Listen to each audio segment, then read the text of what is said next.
Hello and welcome to the video. In today's video, we are going to be reviewing the HOKA RINCON 3 running shoes, the shoes I've been wearing for my marathon training over the last 3 months, and the shoes that I put over 500 miles with. I just put these on my shoulders. I probably need to go take a shower. I'll be right back.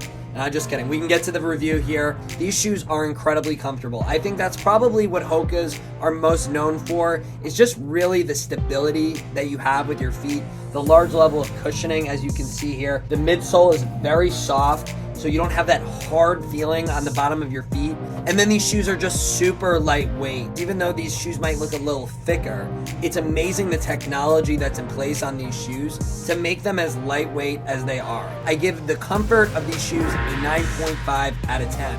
And as far as the price goes, I got these shoes for about $145. It looks like you can now get them for $125, which I think is a really good value considering how many miles you're able to get for these shoes and comparative to some of the other high-level shoes on the market. There is a rumor of a release date for the Rincon 4s coming out in early October. Don't hold me to that, but just something to be aware of.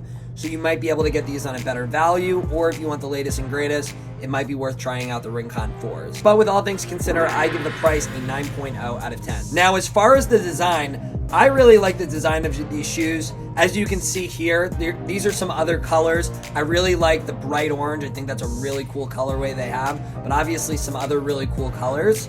I think that these shoes can definitely, after you retire them, be used as walk-around shoes. They have these statistics here which talk about things like weight, volume inside the midsole of the shoe, as well as the amount of spring that you can get from these shoes. And you could go ahead and understand those numbers, and if you want a shoe that's a little bit more lightweight, or this is too light, or maybe you need a little bit more spring from the shoe, it's just good to have that information. The only flaw I would say is that the design is pretty standard compared to some other shoes out there. I give it an 8.9 out of 10 there. Now, as far as the durability of these shoes go, as I said, I've reached 500 miles, so it means it's time to switch pairs for me. But I think I could do another 200 or 300 miles in these shoes if I wanted to, as long as nothing unexpected happened to them. I mean, if you look on the bottom of these shoes, besides some dirt, there's really no holes, as well as on the side. So because of that, I give the durability of these a 9.6 out of 10. And last but not least, the performance of these shoes.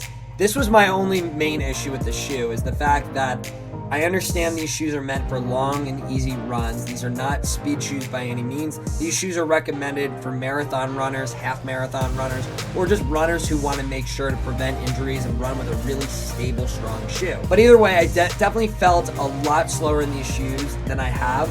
I felt that because of the lack of spring in them, it was really hard for me to run long runs at higher paces with these. But you can still perform in these. I think overall, I mean, you can still run fast times in them. I think just for me, it's a little bit difficult, as I've used some higher performance shoes in the past historically. But with that said, I give the performance of these an 8.0. When we consider all the scores, this comes in as a 9.0 out of 10 flat. As you can see, these shoes are an awesome pair. I did decide to switch to another pair of HOKAs based on the great experience, but I wanted a shoe that gave me a little bit more speed and a little less cushion. So because of that, I switched over to the HOKA Mach 4s. I will let you know on another episode on how my experience with these are. But yeah, thank you so much for watching. If you have a pair of shoes or any running gear or running races you'd like me to try and give a review, let me know. Maybe I'll give it a shot. And as always, don't forget to run brighter.